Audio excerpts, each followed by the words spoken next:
Assalamualaikum warahmatullahi wabarakatuh. Selamat pagi teman-teman semua, mahasiswa ekonomi Islam. Pada kesempatan kali ini saya ingin menjelaskan berkaitan dengan bagaimana kita sebagai akademisi, sebagai mahasiswa memahami tentang kaidah-kaidah dasar hukum Islam dalam ekonomi Islam. Nah, perlu kita pahami bahwa dalam belajar ekonomi Islam, kita perlu untuk tahu beberapa hal, misalkan seperti kita tentunya harus memahami fikih muamalah sebagai salah satu dasar kita belajar ekonomi Islam.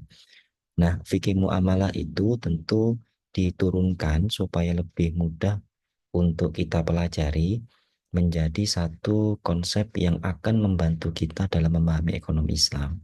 Sehingga kita perlu belajar tentang kaidah hukum ekonomi Islam. Pada kesempatan ini saya ingin memberikan penjelasan singkat bagaimana kemudian teman-teman mahasiswa mampu memahami pengantar kaidah hukum ekonomi Islam, dan yang kedua adalah mengetahui dan memahami antara kaidah fikih dan kaidah usuliyah ketika kita bicara tentang ekonomi Islam. Nah, pada sesi kali ini saya ingin memberikan gambaran bahwa hukum ekonomi Islam itu digunakan untuk kita menentukan apakah langkah-langkah dalam kita belajar ekonomi Islam, langkah-langkah ketika kita menjadi pelaku ekonomi dengan menggunakan prinsip-prinsip Islam, itu kita tidak salah dalam prakteknya.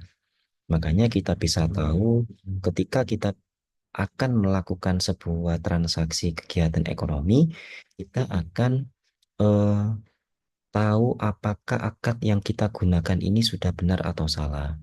Kemudian apakah transaksi yang akan kita lakukan itu benar-benar memberikan maslahat kepada masyarakat luas. Sehingga ketika kita bicara tentang ekonomi, maka kita harus tahu dengan siapa kita akan melaksanakan kegiatan ekonomi. Nah, inilah yang kemudian kita sebut sebagai landasan-landasan penting ketika kita bicara tentang kaidah-kaidah yang harus kita patuhi ketika bicara ekonomi Islam. Inilah inti atau pentingnya kita belajar tentang kaidah fikih supaya kita bisa tahu bahwa kaidah-kaidah yang akan kita lakukan itu tidak berseberangan dengan konsep-konsep umum dalam kegiatan ekonomi. Tuh. Jadi sebagai gambaran umum kita perlu untuk tahu ya memang kita harus belajar tentang banyak hal sehingga kita bisa memahami tentang kaidah hukum ekonomi Islam.